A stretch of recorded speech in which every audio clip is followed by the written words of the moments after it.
Once you've done all of this, click across to Lease. And then this is where you set your budgets. A lot of the details are predetermined based on the vehicle that you have selected. Registration is calculated off the vehicle and the state. The fuel charging is currently estimated at $2.20. If you feel like that's not enough, you can update that to, let's say for argument's sake, $2.50. We don't suggest reducing it because the last thing you want to do is reduce a client's budget and then have them appear in the negative during the novated lease. So it's always better to overestimate than underestimate. And over here you've got tyres. So with tyres, it's noting 4 tyres per set, of course. Intervals, it's suggesting for these tyres that every 40,000 kilometres we need a full set of tyres.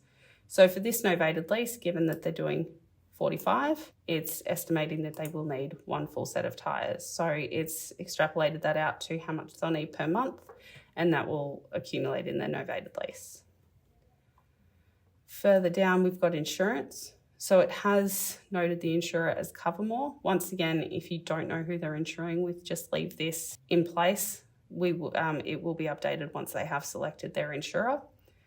If they are utilising Carbon's novated fleet insurance policy, so Covermore, this will automatically populate as per the rate table. However, if it's not yet populating, please refer to the rate table provided. We're going to enter a dummy figure of $1,800 over here. So that's assuming their annual insurance will be $1,800. It's likely going to be less for this car, but it's not a bad one to work with. And we're going to tick this box here, which is going to lock in that insurance premium. And the reason for this is if a customer wants to see a 3-year lease and a 5-year lease, and you copy this one, it's going to keep that insurance premium in there, so you don't need to keep updating it.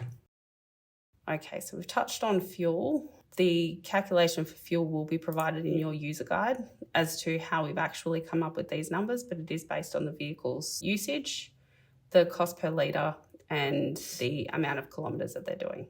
Then down here to maintenance, it's drawing from the table that's in the background, which is based on luxury and standard vehicles, whether it's 2-wheel drive, 4-wheel drive. There's several different options, but you don't necessarily need to pick from this list. You can overwrite the details that are in here. For this car, it's saying it needs a service every 12 months or every 15,000 kilometres. Because this car is doing 15,000 kilometres, it's saying that we only need 3 services, and it's estimating that we'll need $1,400 over the life of the lease for those 3 services.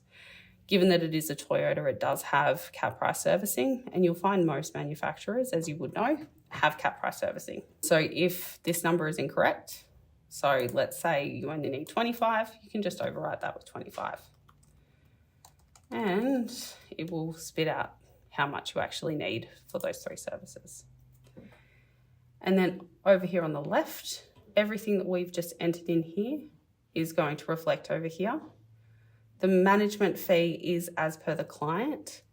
So unless Carbon has told you that the management fee changes, that will default to $35. And this finance amount, that is calculated from the finance tab, so that should remain the same as well.